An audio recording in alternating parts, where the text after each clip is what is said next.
The guests gasped. The music stopped. And the bride, Emma, stood shaking in her heels, staring down the man she thought she knew. The ballroom had fallen into silence. Not the warm silence of love and ceremony, but the kind of silence that sucks the air out of your lungs. Cameras were still rolling. Champagne glasses frozen mid-toast. And in Emma's hand, a microphone. In her other hand, her bouquet was already on the floor.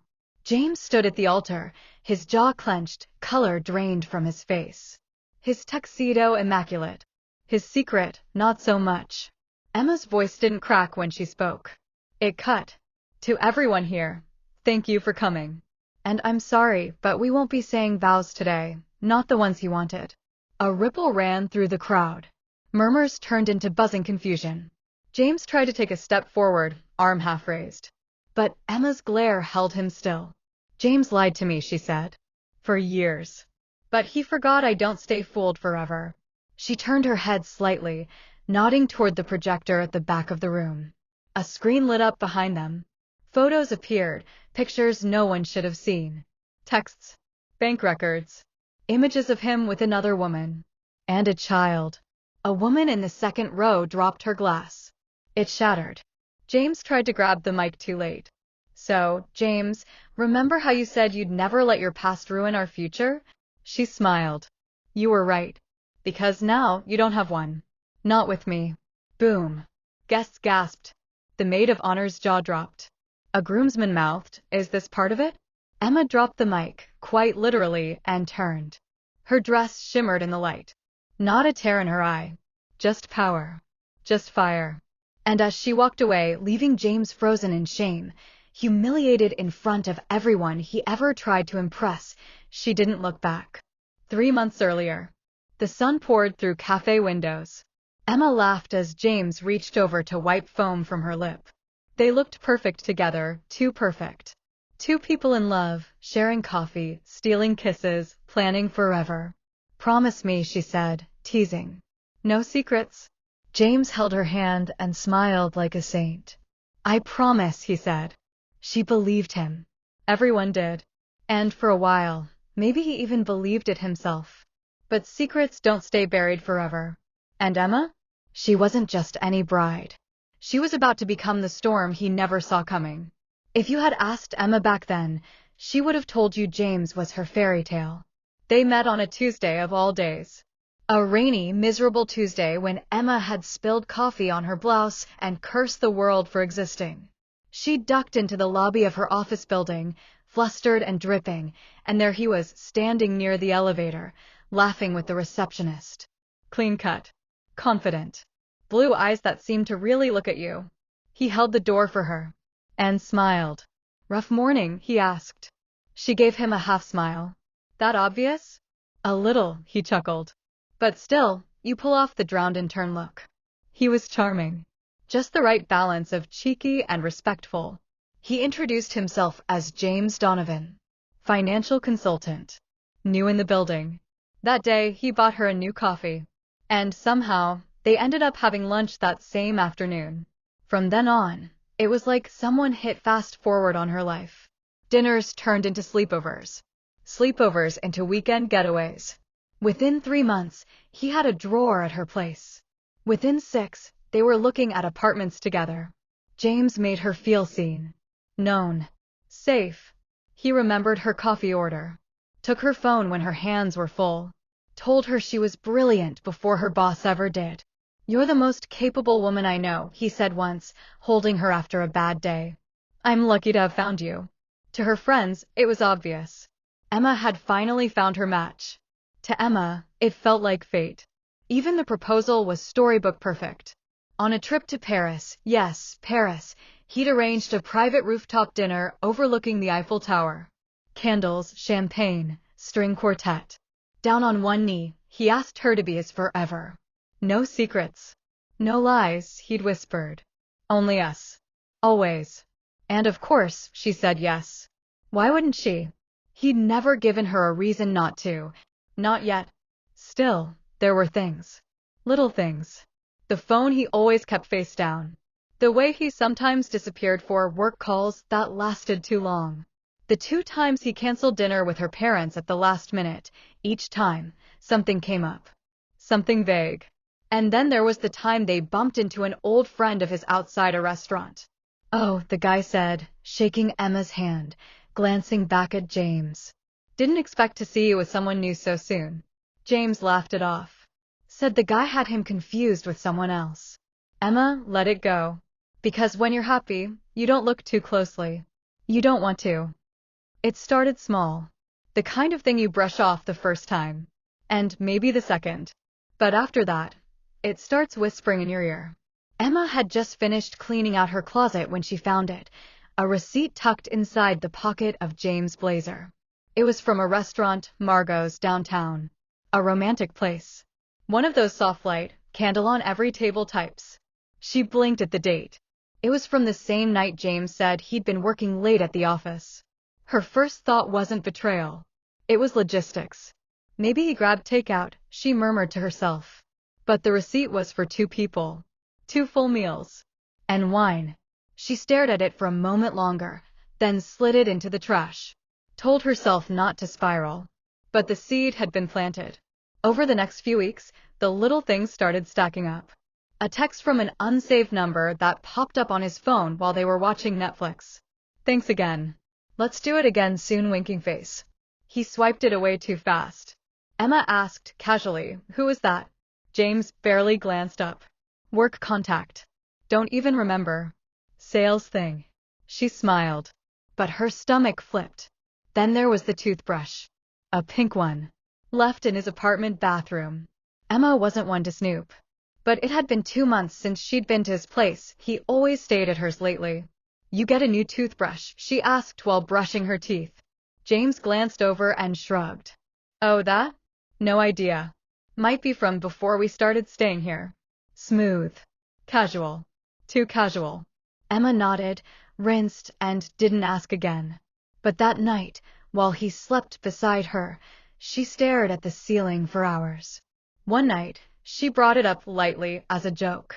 "You ever lie to me, James?" she asked, half laughing, stirring pasta on the stove. He looked up, startled. "What?" "No. Why would you even ask that?" She shrugged. "Just making conversation." But his eyes lingered on her a beat too long. That flicker of defensiveness in his voice. She noticed. And something inside her shifted. It wasn't a scream. Not yet. It was a whisper. The next morning, Emma couldn't stop replaying it. The receipt. The message. The toothbrush. The weird look in his eyes. Was she being paranoid? Her best friend Ava didn't help. "If you're even asking those questions," Ava said, "then you already know the answer." Emma shook her head. "No. I'd know if something was wrong. I'd feel it." But deep down, she was feeling it. And for the first time since she'd met James, she wasn't sure she wanted to know what she might find. It wasn't even meant for her. Emma found it while grabbing James' blazer off the back of the chair, something she'd done 100 times before. A piece of paper fluttered out of the inside pocket. Folded, creased at the corners. At first, she didn't think much of it, until she saw the handwriting. "Dinner, 8 p.m. Lena Redheart." No last name. No context. Just that. The note was scrawled in looping cursive, the kind that made it feel personal. Familiar. Emma stared at it for a long second. Her heart didn't pound. It paused. She didn't say anything right away.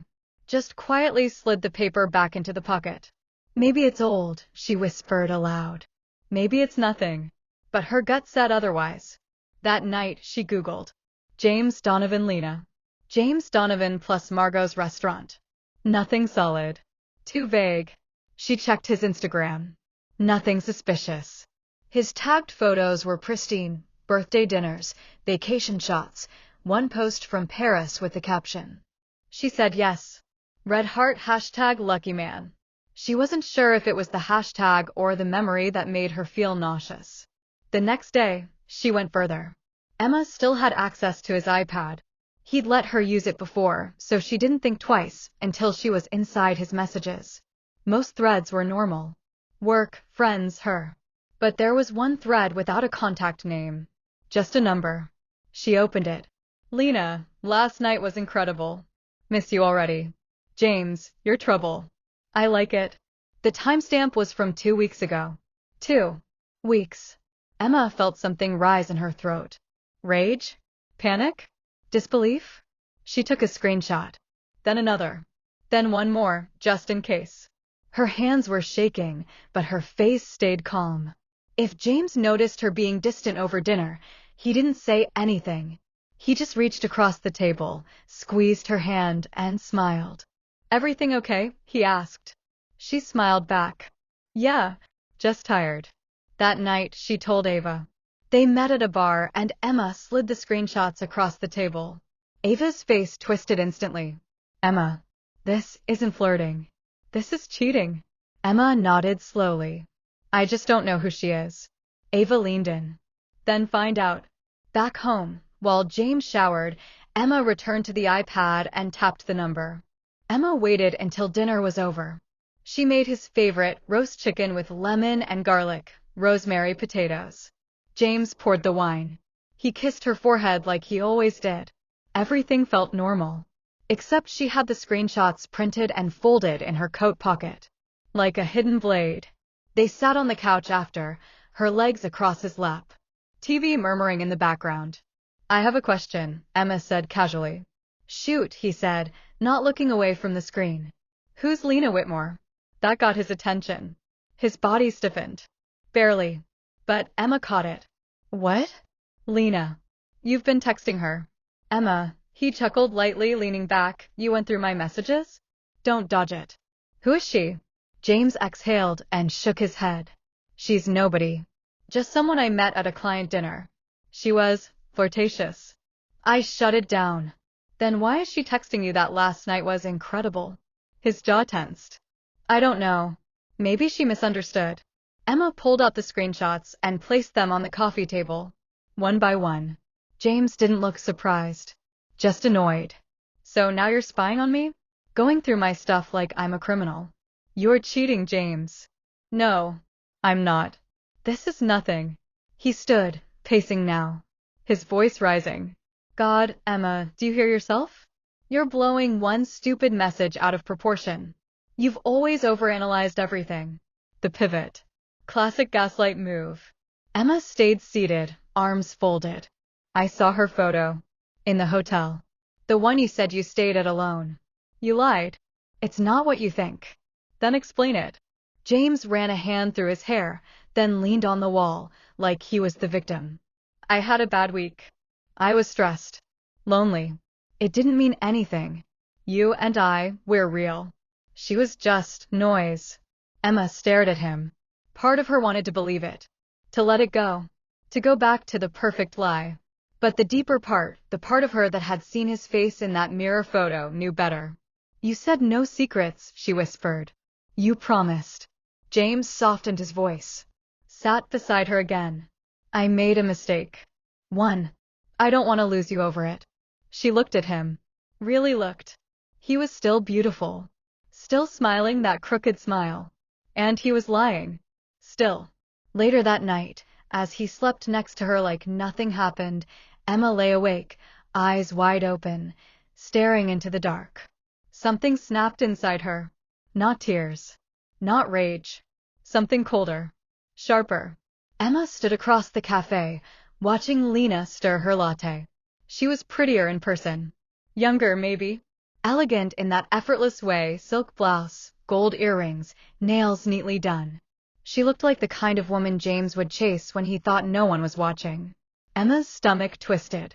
But not from jealousy. From focus. She walked up slowly and said, Lena. The woman looked up, confused at first, then wary. Yes. Emma offered a tight smile. I think we need to talk. It's about James Donovan. Lena blinked. Her expression shifted, surprise, guilt, then something else. You must be his wife? Emma sat down. Fiancé. For now. Lena stared down at her coffee. I didn't know. I swear. He told you he was single? Lena nodded, almost ashamed. Divorced, actually.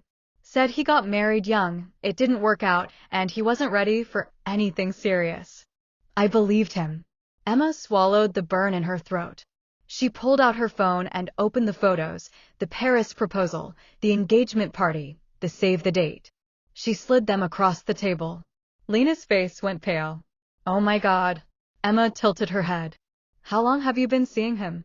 Lena looked away. Over a year. Emma went still. A year, she echoed. Lena nodded. I didn't think he was sleeping with anyone else. But now I'm guessing I was just the secret. Emma's fingers curled around her mug. You were the other woman. I was the main one. And we both got played. Lena hesitated. Why are you telling me this? Emma stared at her. Because I'm done pretending this man isn't poison. And I think we can help each other. The rest of the conversation lasted over an hour. They compared notes, dates, photos, DMs. Lena pulled up a picture of James with a young boy 5, maybe 6. She hesitated, then said, That's his son. Emma blinked. His what? He told me he had a child from a previous relationship. I met him twice. Sweet kid. He said he was sorting out custody. Emma's vision blurred. James had a son. He had a child and had never told her. Not once. When she left the cafe, Emma was shaking. Not from sadness. Not from heartbreak. From clarity. He lied to both of us, she said to Ava on the phone. He's been playing some disgusting game. And he thinks he's going to get away with it. Ava was silent for a beat. Then, what are you going to do? Emma looked at the ring on her finger. I'm going to give him the wedding of his dreams. Wait, you're still going through with it? Oh, I am, Emma whispered. And when I say I do, it's going to ruin him. The thing about betrayal? Once the grief burns off, all that's left is clarity.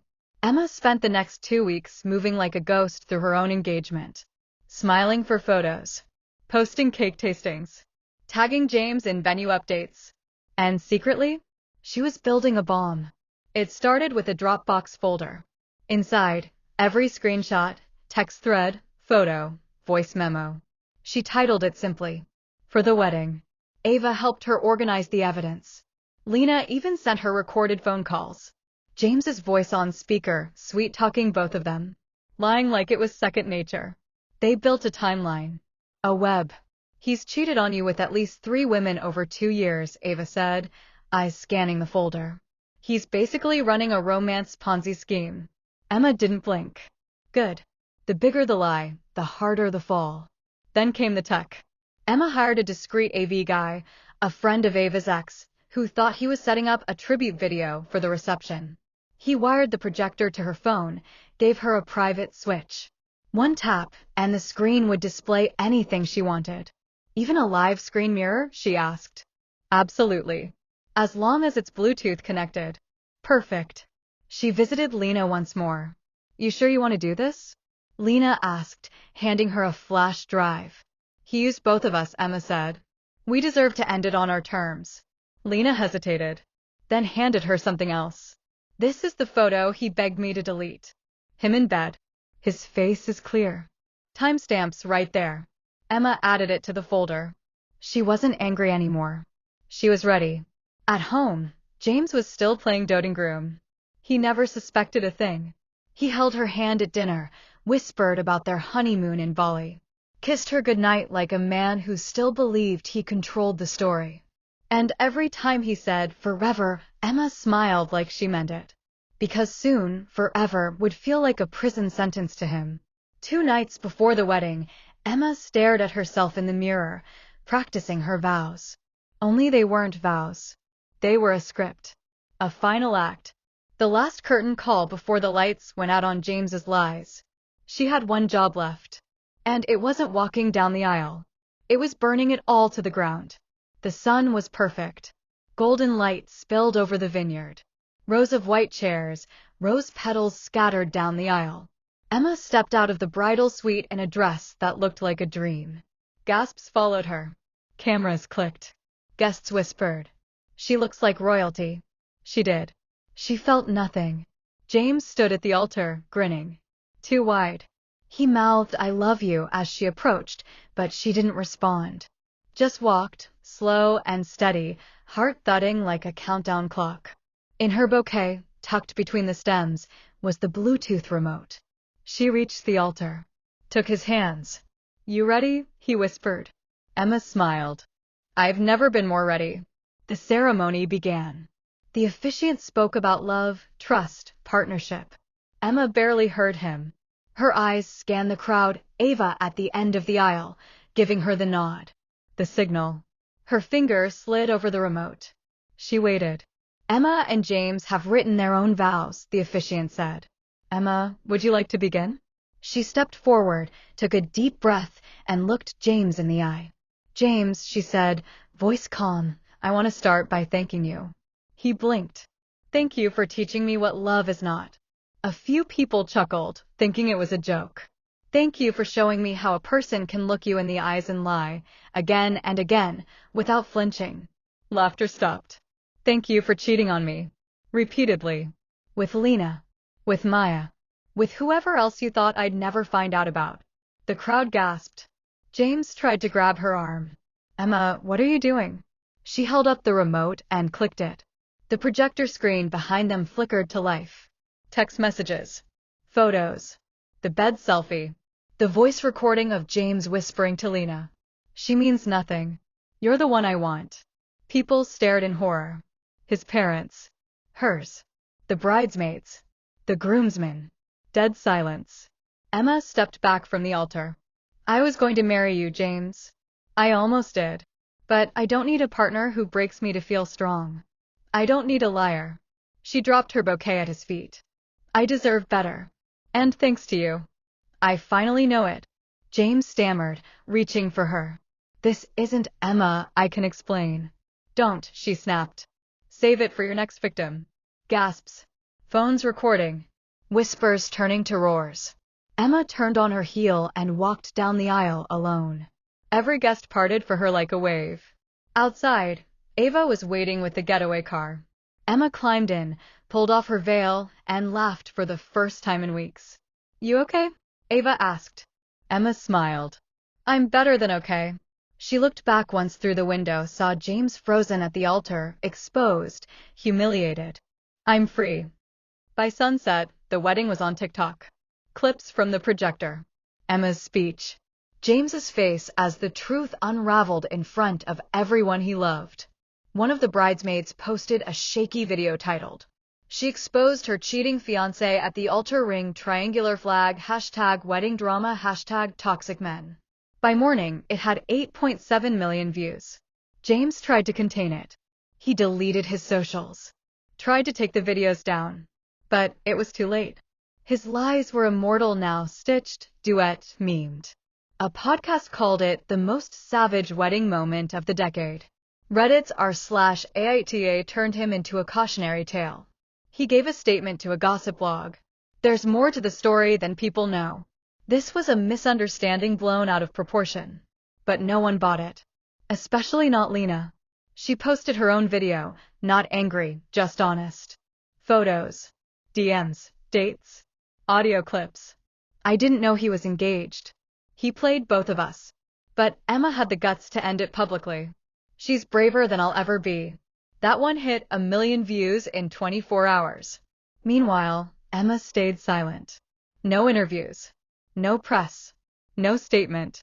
She unfollowed everyone, deleted their engagement posts, and disappeared.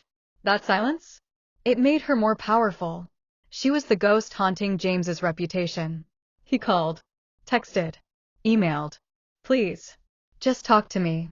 I messed up. You didn't have to ruin me. You still love me. I know you do." She didn't answer once. In private, she was healing. One glass of wine. One sunrise. One therapy session at a time. She wasn't bitter. She wasn't angry. She was done.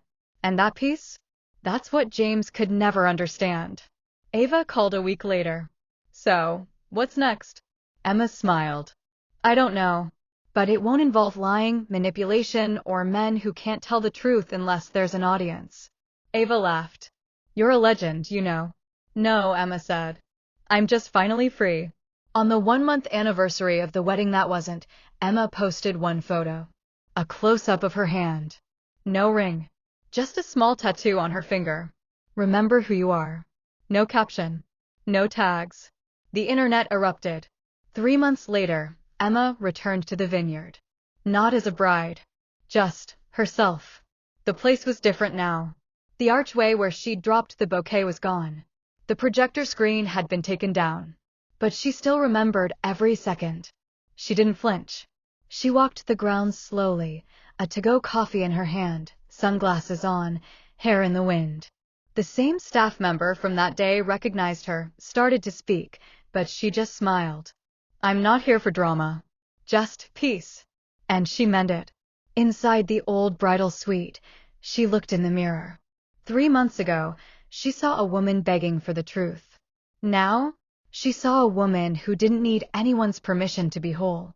Later, she met Ava at a nearby restaurant. "You seriously went back to the scene of the crime?" Ava teased. Emma grinned. "Closure's a hell of a thing." They clinked glasses.